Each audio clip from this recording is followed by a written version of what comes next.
Hi guys, my name is Stephen Sloan, you're tuned to DistractTV.com. We are bringing you the best performances today from Sziget Festival, which showcases over 1,000 international artists from over 60 stages. We've got performances from Rizzle Kicks, Cara Emerald and also Maximo Park. Stay tuned.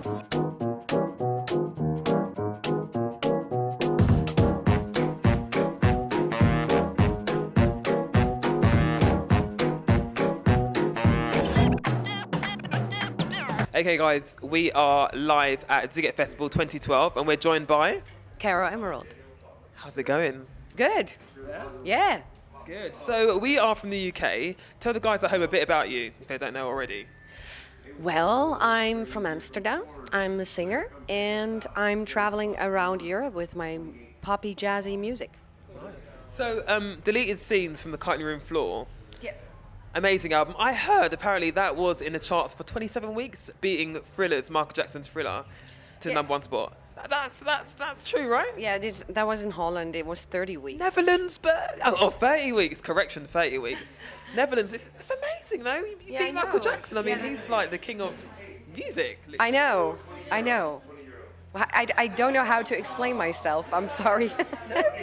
I'd feel the same way. It's quite amazing. It is, but it's also like, I mean, not done. You know, you can't beat Michael Jackson. Yeah. But, you know, when I heard that, I was like, that was kind of the first time I realized how big it was. Yeah. You know, when you start off as an artist, you don't know what is regular. You don't know how big you can be and how big everybody else is. You just know that you get a lot of attention when you do. And my train just never stopped running. Yeah. I mean, and then we had to hit that record, and I was like, okay, so this is really big. Yeah. Oh, okay. So that kind of, you know, occurred to me then. Exciting. Yeah, very. Very uber cool. I know. Yeah. Very good. So moving on a little bit, you've come from a very jazz background. Who did you grow up listening to? Who did you grow up listening to and you thought, oh my God, this is, you know, where I want to be? Oh, you would be surprised that I was not interested in jazz at all during my teenage years or my childhood at all. What? I don't know, you know, at home I would just listen to kids' songs. Okay. And I know my father would always play classical music. My sister would listen to the radio, but those were like golden oldies. Okay. You know, Yeah, you know, like I don't know, Elton John and stuff like that. And that's the only pop I knew. And in school, obviously, we would play stuff. But when the first time I actually realized what jazz was is when they asked me to sing a song in the school's play. Right. It was "Dream a Little Dream of Me," which is a jazzy song, or at least a jazz standard. And I just had to got the hang of it like immediately. And I don't know why. I mean, there's just something with me and jazz. Yeah. And then I decided to go and study it, but it wasn't until I was 19 that I started studying it and actually started understanding what it was, like really studying the whole genre. Sure. And that's when I guess my love for that kind of music kind of got explored. Okay. Yeah. Right, so just before we go, a couple of easy quick-fire round questions for you. What's your most treasured possession? The first thing that comes to mind is my piano. Ooh, okay. I guess. I bought it from my first royalties. A real piano, and I'm not really a real piano player. Okay. I can play, but it's, you know, it's not for performances, but, you know, I've always wanted to have a real one, so, yeah, that's my biggest possession, I guess. Nice. And anything you would like to share with the guys at home, anything like that they don't know about you already? Are you a big fan of carrots, maybe? You know, do you eat them on a daily basis? Apple? I get asked that a lot, like, tell me something nobody knows. Well, I'm not going to tell that, but there's something that would probably surprise people is that I'm really a big fan of those really nerdy puzzle books, like with numbers and everything. You know, God. Like I know it's really bad, and I know only old ladies do that, but I just can't help myself. Yeah. It's one of your passions, which is fine. Everyone's got one. You've been amazing. Thanks so much for having us, and your set was fantastic.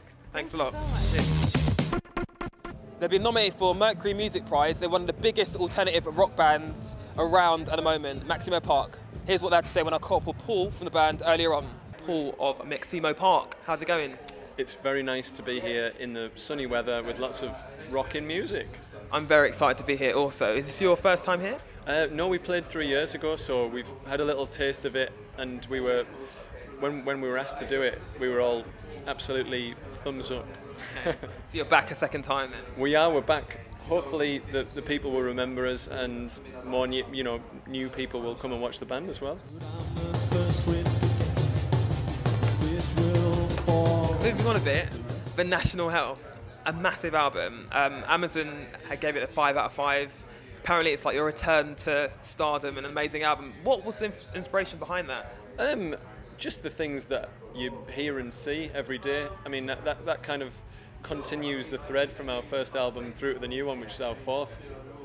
It has to be kind of based on experience for me, not necessarily I did this and I did that, but things that you've seen or read about, and try and kind of put them into a song that means something to everybody, which is quite kind of tricky because you don't want to lose that personal aspect. Sure. So yeah, for me the new album probably takes in a few extra elements and dimensions to do with the way that a lot of the world is in a kind of economic crisis, or has been through one, and it has such a knock-on effect. Economics means very little to me, as it does to most people on the street. Yeah. But you kind of, you end up hearing of people who've lost their job, or family members, or prices of things are going up and your wages going down. It's insane. It is. It's we're in. That is the way that things are, and the opening line of the title track, The National Health, says England is ill and it is not alone. And it feels like, wherever you go, you see Angela Merkel from Germany on the TV, you see people in Ireland, people in America have obviously had this big Wall Street kind of crash. And so for me, it was almost unavoidable to have that filter in somewhere. Okay, I mean, the industry as a whole is turning very much dance influenced. Is that maybe an avenue you see yourself going down, or the guys going down, or not really? Well, I think for us as a group of 5 individuals, rather than one leader and everybody does all the follows those, there's kind of, we've got people in the band like Lucas, who plays the keyboard, who he's into kind of more dance culture than probably the rest of us, and he puts that into his instrumentation, and but again we'll kind of choose what's right for each individual song. I think that's the key thing to our band and the new album, really. We always treat every song as can it be a single? Yeah. Could it be played on the radio? Or, got potential. Yeah. To just reach out to people in some way and connect with them. And just before we go, can you, as we're at Sziget Festival, can you speak any Hungarian for the guys at home? You got any phrases? I've only got Köszönöm, which means thank you, and that's as far as I've got. Köszönöm to you, Paul. Thanks so much for having us. It's my pleasure. Thanks a lot. Cheers, dude. Okay, so these guys are massive friends of Ed Sheeran. They've had a platinum album, over 1 million singles sold worldwide. They are the terrible twosome Rizzle Kicks. We caught them earlier. This is what they had to say.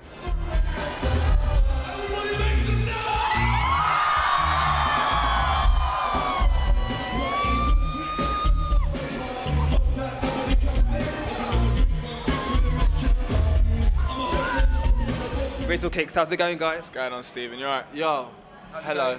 I'm fantastic. How are you? I'm good. Are you excited to be here? Yeah, I think so. Yeah? Yeah, most definitely. Hope so, yeah. Line-up's brilliant. We haven't really. We've done a few shows in Europe, but you just never know when to expect with these things. Yeah. We did a show in a festival in France, and it was a brilliant reception. But you just got to take these steps. But it's exciting for the fact that we don't know what it is. Yeah. Right. I mean, you guys are really good friends also with Ed Sheeran. Yeah. Do you guys stay in contact with him quite a bit still? Obviously, you guys you're both equally massive now, so. Ed is fucking huge. Yeah. Like, he's killing it. He's like a snowball. He's a great person to have as a friend because he's continuously setting the pace. Yeah. Yeah, we're actually going to chill with him in America when he's on tour. We're just going to go and join him because I've never been to America. Harley's been to New York, but we just chill out with him there. Yeah. Cool. And just before we go, a couple of easy round questions. So, what would you be doing other than music? If it wasn't for music, what would you be doing? Or has it always been music for you guys? I'd be trying to be an actor. Oh, okay. Yes. So you might see you in a movie sometime soon. Yes. Hopefully directed by me. Hopefully directed by me. Yes. Good move. Okay, and so any celebrity crushes? Anyone out there you want to propose to? Rose Huntington Whiteley, Emma Stone. Mila Kunis. Oh, I'm obsessed with Mila Kunis. Yeah, she's cool. Yeah. Okay, awesome. You guys have been fantastic. We're going to go, but we look forward to your set. Awesome. Do it. Thanks, guys. Hi everyone, this is Carol Emerald and you're watching DistractTV.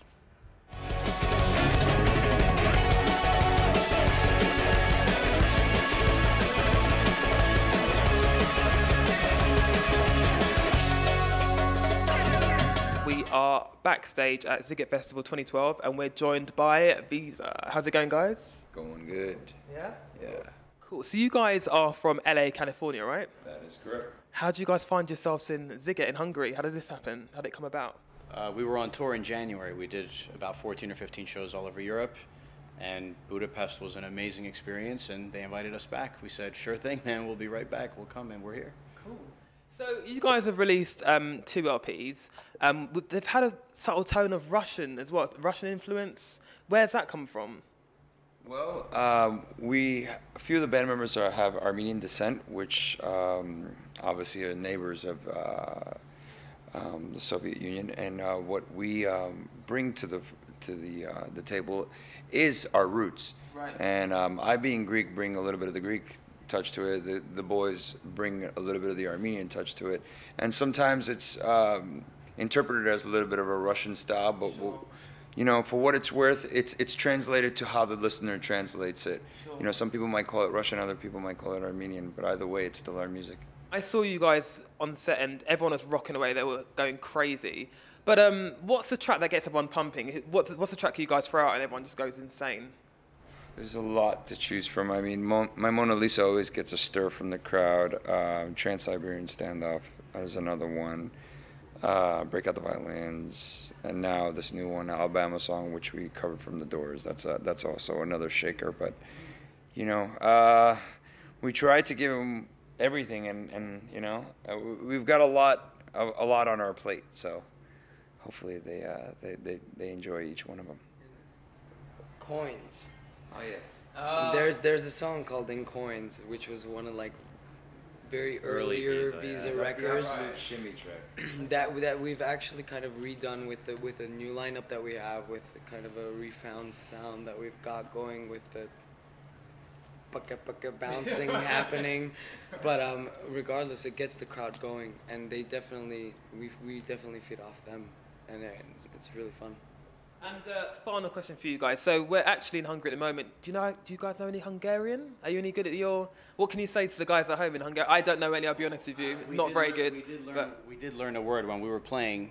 The response from the crowd was incredible. It kind of blew us away. Oh, yes. And they were saying Viza, which is the name of our band. And then when we were done, one of our friends who helped us when we got here, he said Viza means encore in Hungarian. So that was kind of very interesting coincidence there, because the names are almost the same. Beauty of double meanings. Yeah, that's quite nice. That's quite nice. We kept kind of looking at each other and going, are they chanting the name? It was like, oh man. Cool. What's really happening? Yeah. And then we're like, oh, Visa is encore. And they said, Visa. And we're like, oh, okay. Works perfectly. We'll be back, hopefully. Cool. We're destined. Destined to be back. Well, I mean, I would probably say Viza as well, encore, continue, but we're running out of time, so we're going to go. But you guys have been fantastic. Thanks so much for having us. Cheers. Hi guys, you're watching DistractTV. Sziget's now over, but we'll see you next year. Bye!